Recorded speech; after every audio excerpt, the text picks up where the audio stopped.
आइए श्री राम कथा की ओर चलें।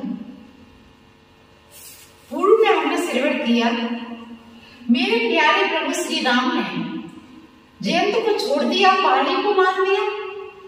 तो यह प्रश्न उठ रहा है, जयंत को छोड़ दिया, बाली को मार दिया, जबकि बड़ा अपराधी जयंत था। बाली ने तो कोई अपराध नहीं किया था और बाली को मार दिया, जयंत को छोड़ दिया। क्योंकि जब जयंत के लिए बाण उठाया तो उस समय मां थी पास में, और जब बाली के लिए बाण उठाया उस समय मां नहीं, तो बाली को मार दिया और जयंत को छोड़ दिया।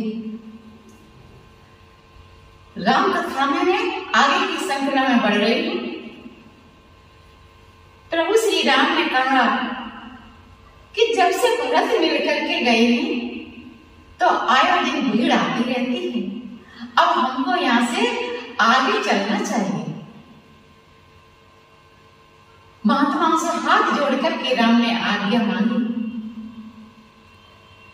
और मार्ग में सीता जी को समझा रहे हैं कि अब मैं अत्रि जी के आश्रम में जा रहा हूं, कि देवी मैं अत्रि जी के चरणों में दोनों भैया साष्टांग प्रणाम करेंगे और अत्रि जी उठा करके अपने हृदय से लगा लेंगे, अपनी प्रेमा अश्रुओं से नहला देंगे, प्रक्षालन कर देंगे।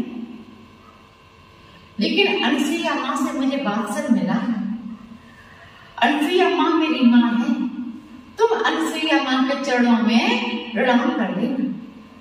इस प्रकार से सीता जी को समझाया है और मेरे प्रभु श्री राम भार्या सीता जी लक्ष्मण जी के साथ अत्रि जी के आश्रम में जा रहे हैं। जब अत्रि जी के आश्रम में पहुंचे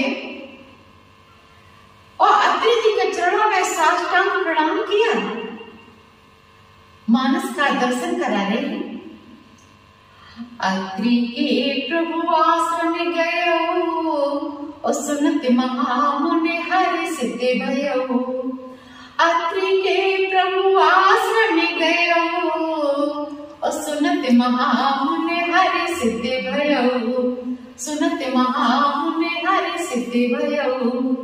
पुलकित कांति अत्रि धाये, देख राम आतुर चले आए, देख राम आतुर चले आए। तो दोनों भाइयों ने अत्रि जी के चरणों में साष्टांग प्रणाम किया। अत्रि जी ने दौड़ करके दोनों भाइयों को उठा करके अपने हृदय से लगा लिया, अपनी प्रेमा अश्रुओं से नहला दिया, प्रक्षालन कर दिया, मानो अभिषेक कर दिया को, और आश्रम में ले गए हैं, आसन पर बिठाया है, विधिवत पूजन किया है और हाथ जोड़ करके अत्रि जी स्तुति गा रहे हैं, मानस का दर्शन करा रहे हैं। नमामि भक्तवत्सलं कृपालुशील कोमलं, भजामि ते पदाम्बुजं अकामिनां सुधामदं। निकामिष्यामि सुन्दरं भवाम्बुनाथि मन्दरं, प्रफुल्लिकञ्जिलोचनं मदादिदोषिमोचनं। विक्रमं विभो वैभवं, निसङ्गचापसायकं धर्मित्रिलोकनायकं। दिनेषु वंशमण्डनं महेशि चापखण्डनं, दुविद्रसन्तिरञ्जनं सुरारुरन्दभञ्जनं। मनोजवैर्वेदितं अजादिदेव सेवितं, नमामि भक्तिवत्सलं कृपालुशील कोमलं। इस प्रकार से अत्रि जी स्तुति गा रहे हैं हाथ जोड़ करके। इधर देखिए मानस का दर्शन करा रहे हैं। अनसुईया के पग गए सीता और भई विभोर सुशील विनीता। अनसुईया के पग गए सीता और भई विभोर सुशील विनीता। ऋषिपति मन सुख अधिकाई, आस से दीन निकट बैठाई, आस से दीन निकट बैठाई। अनुसुईया के पग गई सीता, अब ही विभोर सुशील विनीता। सीता जी ने अनुसुईया माँ के चरणों में प्रणाम किया। अनुसुईया माँ आनंदित हो रही है, प्रफुल्लित हो रही है, आशीष दीन निकट बैठाई आशीर्वाद दे रही, ढेर सारा आशीर्वाद दे रही है। जिस प्रकार से उदाहरण से समझिए, जब पोते की बहू आती है तो ददिया सास के चरणों में प्रणाम करती है और ददिया सास कितना आशीर्वाद देती है, हृदय से लगा देती है, अपने जीवन के पूरे रहस्य उस पोते की बहू को बताती है। यही अनुसुईया माँ कर रही है। अनुसुईया माँ आनंदित हो रही है और जीवन के जितने रहस्य हैं सभी रहस्य सीता जी को बता रही है। कहा बेटी, 4 की परख विपत्ति में होती है। मानस का दर्शन करा रहे हैं, किस किस की परख होती है? धीरज धर्म मित्र और नारी, आपत्ति काल परखियो चारी। धीरज धर्म मित्र और नारी, आपत्ति काल परखियो चारी। आपत्ति काल परखियो चारी। धीरज धर्म मित्र और नारी, आपत्ति काल परखियो चारी। इन चारों की परख विपत्ति में होती है। धीरज की, धर्म की, नारी की, तो अब मित्र की, 4 की परख विपत्ति में होती है। इस प्रकार से सीता जी को समझा रहे हैं अनुसुईया माँ। पहले नंबर पर धीरज। देखिए, एक व्यक्ति का विवाह हुआ, पत्नी घर आई। कुछ समय के बाद पत्नी ने पति से कहा कि स्वामी, मुझे अपने माता पिता के घर जाना है। तो पति ने कहा ठीक है, मैं भी तुम्हारे साथ चलूंगा। पत्नी तैयार हुई माई के जाने के लिए, जितना धन था, गहना था, पूरा समेट करके एक कोठरी में बांध लिया और चलती पति के साथ। लेकिन मार्ग में विचार करते हुए जा रही थी, किस पति से छुटकारा कैसे मिलेगा।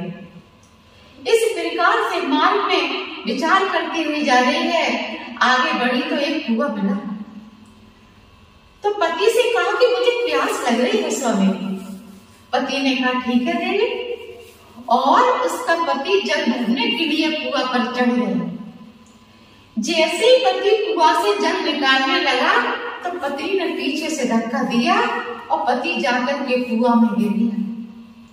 धन की पोटली लेकर के वहां से भाग गए। उसी समय कोई आ गया और पति को निकाल लिया। संध्या समय पति जब ससुराल में पहुंचा पत्नी के निकट, तो पत्नी पहले तो देख करके घबरा गई, भयभीत होने लगी कि भूत आ गया। पति ने कहा नहीं देवी, जैसे मैं कुआं में गिरा था वैसे कोई आ गया था और उसने मुझको सुरक्षित निकाल लिया कुआं से। संध्या बंधन उपरांत भोजन पाया। भोजन उपरांत शयन किया। प्रातः होते ही पति ने पत्नी से कहा कि चलो देवी अपने घर चलते हैं। पत्नी चल दी पति के साथ। पत्नी पति के साथ चल दी। घर आकर के विचार कर रही है कि मेरे पति मुझसे प्रश्न करेंगे कि तुमने मुझको कुआं में धक्का क्यों दिया है। समय बीतने लगा, बच्चे हो गए, बच्चे बड़े बड़े हो गए, बच्चों के विवाह हो गए, बच्चों के भी बच्चे हो गए। इस प्रकार से 50 वर्ष बीते।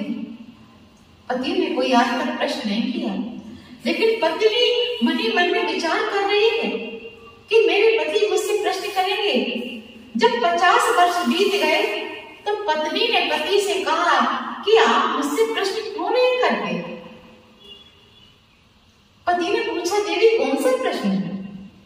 तो पत्नी ने कहा कि स्वामी, कि आपने आज तक मुझसे प्रश्न किया कि तुमने मुझको कुआं में धक्का क्यों दिया है।